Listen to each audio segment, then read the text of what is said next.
In this video, I'm explaining the different steps of learning Sirsasana in Yogveda Yoga. But let's start with why do Sirsasana? Why turn your body upside down, so your head is down, your legs are up. The first thing is everything is inverted, so your heart beats different. The flaps of your heart start to beat different, and the body, your brain, your heart start to regulate your blood flow, because everything is flowing towards your head very quickly now. Your blood and all the bodily fluids.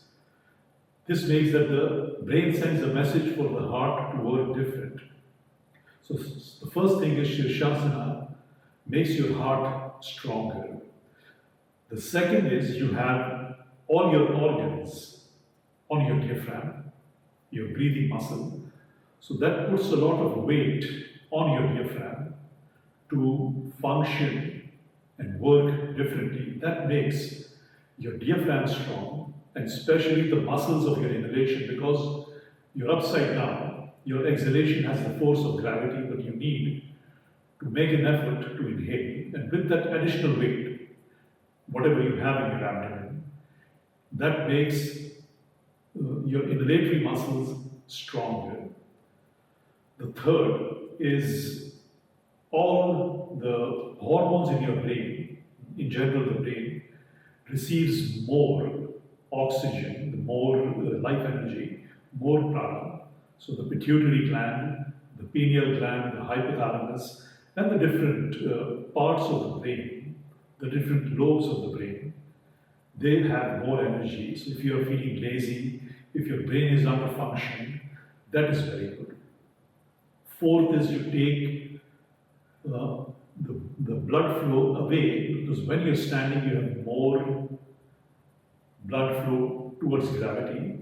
You turn upside down, so that drains the blood away from your legs. And of course, there are many more benefits in your organs, in your nervous system, but these are the main which you will feel directly.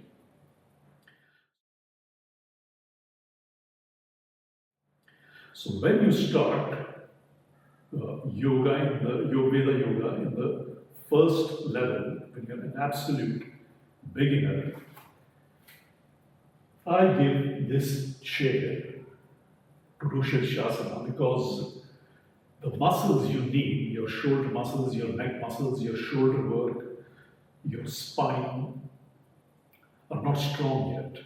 But you can still benefit from the positive things you get from Sirsasana. Now, when you're using this chair, the first thing you want to do is get your brain used to having a little more blood. Because if you don't do that, some people, not everybody, some people get this red blood spots on the face, small. It's like small blood freckles. It's not dangerous, but you have it for a few hours. So the first thing you want to do is just get accustomed to some more blood in your head. You're keeping your hands on the chair and pressing your shoulders down. This will straighten up your spine. And then after that,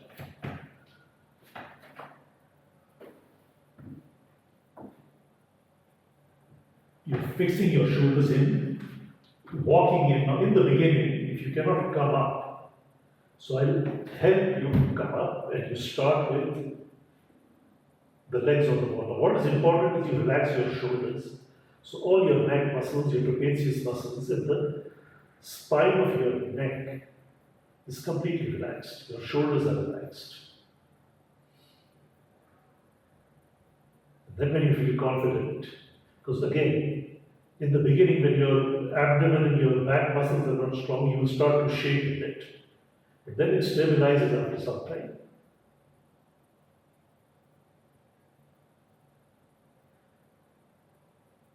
You'll be doing this in the beginning for about a minute or two, so you just get used to it. And now the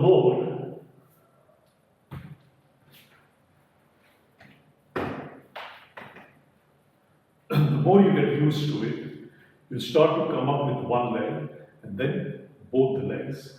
Now I will use this sometimes in level 2 to do some variations in Sirsasana, but we are not going into the variations, we are just going into coming up and coming down on this Sirsasana chair. Once you can come up, the second step is you want to come up with your legs together using the muscles of your abdomen.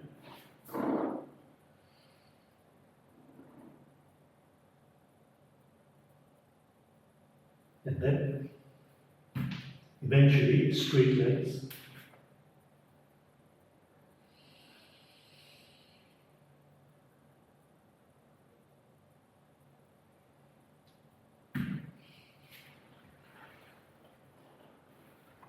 Once you come down, the same, you want your brain to gradually release the excessive blood.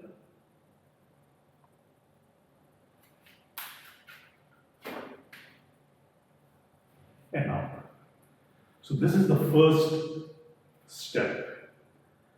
The second is you're using the Yogveda Sirsasana strap. And this is a multi-purpose strap. I have a different video about this. This is my new invention.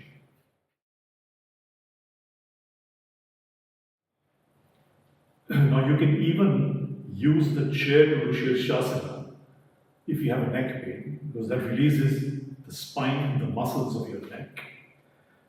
The tight neck, it releases. And that's what you want when you do Sirsasana independently on the floor. If your neck is closed, you will definitely get a neck pain. Because you cannot open up to release and use your arms and your shoulders to do Sirsasana. Now in level 2, I use this Yogveda Sirsasana strap. It's a multi-purpose strap which is used in many exercises. Now, this strap's length, you want it about till your hip joint. So if you're how tall, how short you are, you need to adjust it accordingly.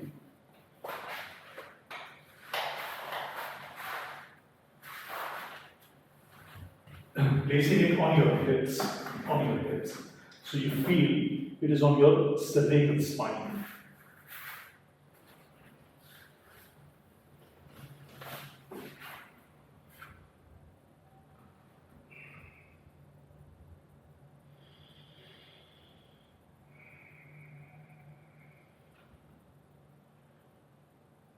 Try to relax the space between your hips and your rib cage.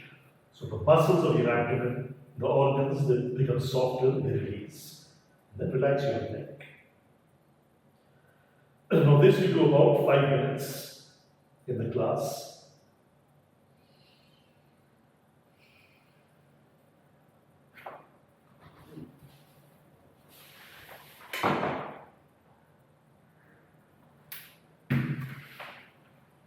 And then down. Now this is good if you have a blocked lower back and the blocked spine of your lumbar. And the third is when you're doing it on the floor.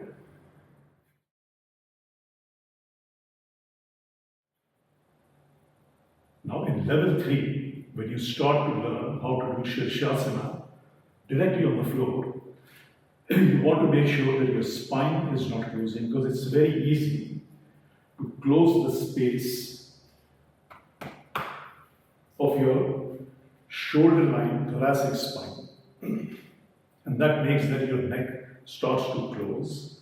And you will definitely get a neck pain, a headache for a few days, that pressure in the eyes, especially pain in your forehead. So if you have that, avoid doing Sirsasana on the floor.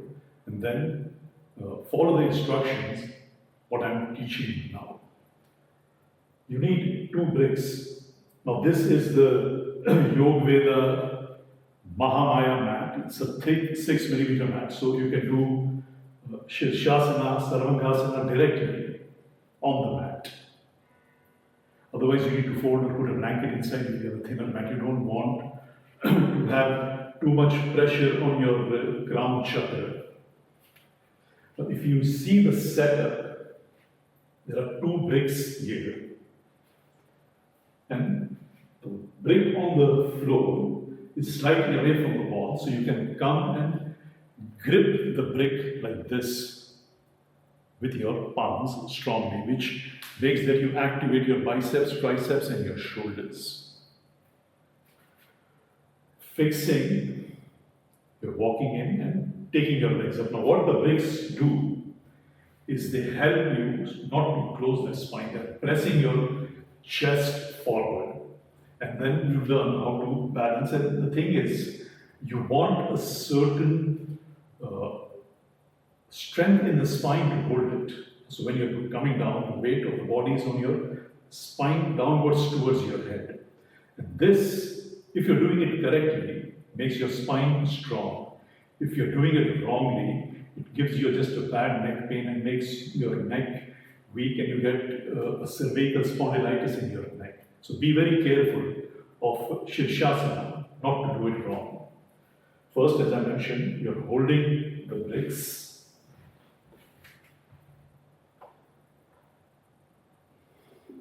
Fixing the crown of your head down. Now, when you make your leg straight, make sure the brick is there close to your shoulder blades. And then the legs up. And if you want, you can start on the wall, but the brick will make sure you can be completely stable and straight.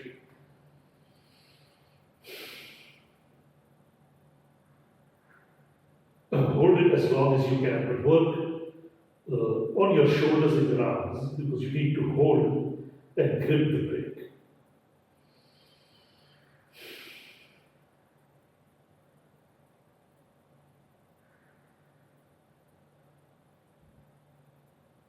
And then down. So these are the different steps of doing and learning Sirsasana in Yogveda Yoga. This is method of learning is very specific to how I teach in Yogveda.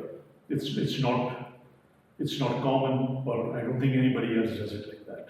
If you have any questions, just write it down in the comments and I'll reply them. Thank you.